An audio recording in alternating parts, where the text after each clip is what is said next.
नरक यातना म्हणजे काय याचं ढळढळीत उदाहरण पाहायला मिळतंय माहूलमध्ये। पुनर्वसनाच्या नावाखाली अत्यंत गलिच्छ जागी लोक अक्षरशः जगवसन केलंय का असा प्रश्न पडतोय। घाण सगळी जेवायला पण होत नाही, जेवायला होत नाही, चालायला होत नाही। आता आम्ही खिडक्या बाऱ्या बंद करून जेवणार। इथे येऊन आम्ही बघतो तर आम्हाला हे कबूतरखान्यामध्ये ठेवले, कबूतर ठेवतात तशी। लिकेज झाले, सगळं टॉयलेट पण लिकेज आहे, पूर्ण पाणी गळते, सर्व रोडवर घाण होते, किडे पडलेत पाण्यात।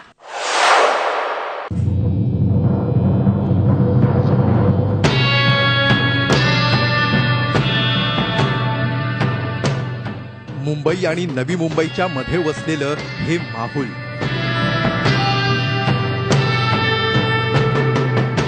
मुंबईच्या मुख्य प्रवाहापासून बरंच दूर।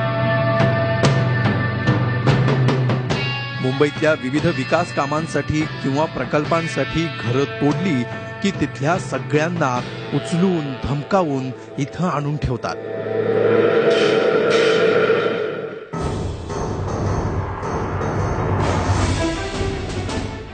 एखाद्या ठिकाणचा दगड उचलून दुसरीकडे फेकावा तसं हे माणसांचं पुनर्वसन।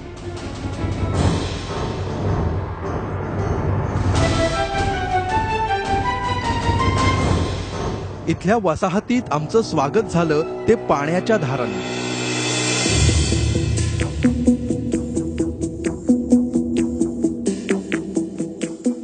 या पावसाच्या नव्हे तर सांडपाण्याच्या धारा।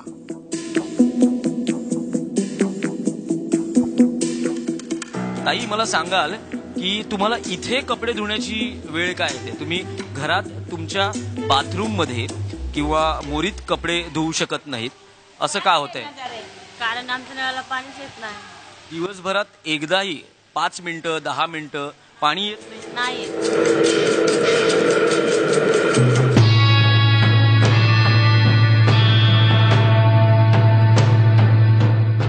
वर चढून गेल्यावर परिस्थिती फारच भयानक आणि भीषण।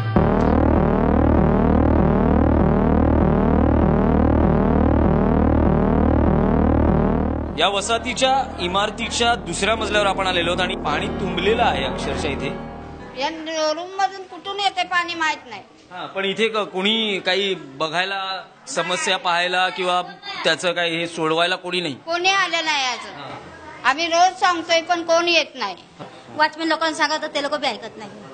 ते म्हणतात साहेबाला बोला, साहेबाला मारा असं बोलतात। मग आता काय करायचं, आम्ही माणसं याच्यामध्ये आहे लागतं आम्हाला।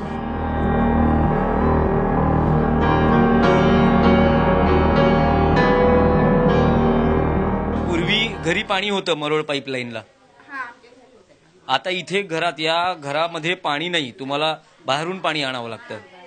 पण इथे भिंतींना पाणी जरूर आहे, भिंतींना पाणी जरूर आहे। आपण बघू शकाल की घरात नळाला पाणी नाहीये पण लिकेजचं पाणी भिंतींना स्पष्टपणे बघू शकाल। ही परिस्थिती आहे माहूल मधल्या प्रकल्प बाधितांसाठी बांधलेल्या घरांची। छतातून टपटप पाणी गळतंय आणि लोकांना अशी भांडी लावावी लागतायत।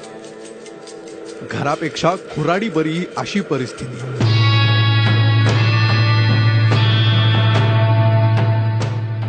या वसाहतीत एक नवं कोरं घर तयार आहे, इथं राहायला येणाऱ्या जनावरांची वाट बघतंय।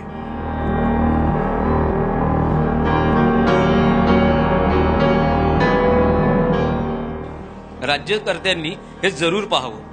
मंत्री, राज्यकर्ते, प्रशासकीय अधिकारी ते तरी अशा घरांमध्ये राहू शकणार आहेत का? त्यांना खरं तर एक दिवस का होईना किंवा काही तास का होईना अशा घरांमध्ये ठेवलं पाहिजे। घराबाहेर पडावं तर कुठल्याही सुविधा नाही।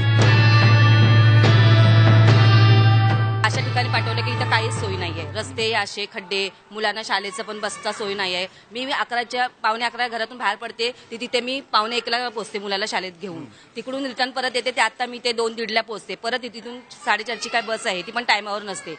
मग माझा काल मला अक्षरशः एवढा पाऊस होता, मला 8 वाजले मुलाला घेऊन यायला, मुलगा पण आज अक्षरशः रडायला लागला। इमर्जन्सी जर कोण डिलिव्हरीचं असेल बाई किंवा हॉस्पिटल जर हवा झालं तर कुठे जाणार? का माहूल ह्याला जाणार का, चेंबूरला जाणार, वाशीला जाणार? इथे तोपर्यंत माणूस मेली ते काय सरकार येणार आहे काय आम्हाला बघायला इकडे? का आम्हाला पैसे देणार आहे? आता आमचे नवरे घरात बसले तिकडनं येऊन आहेत, त्यांना काय आम्हाला पैसे देत आहेत पोटाला? रोजचे आम्हाला गाडी घोड्याला 2 मुलं कामाला जातात, त्यांना 200 रुपये लागतायत, ते कुठून आणायचं?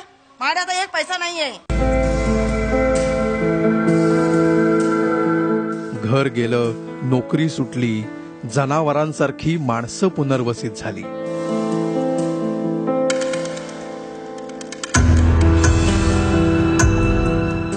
अन्न, वस्त्र, निवारा जशा नागरिकांच्या मूलभूत गरजा आहेत तसा तो त्यांचा हक्कही आहे. आणि हा हक्क मिळवण्यासाठी इथे प्रकल्प बाधितांना रोज संघर्ष करावा लागतोय. सरकारी किंवा महापालिकेच्या भाषेत याला जर आपण पुनर्वसन म्हणणार असू तर अशा पुनर्वसनाची अक्षरशः लाज वाटते. व्हिडिओ जर्नलिस्ट रवी चव्हाणसह Dinesh Dukhande, Zee media, Mumbai. Zee 24 Taas रहा एक पाऊल पुढे.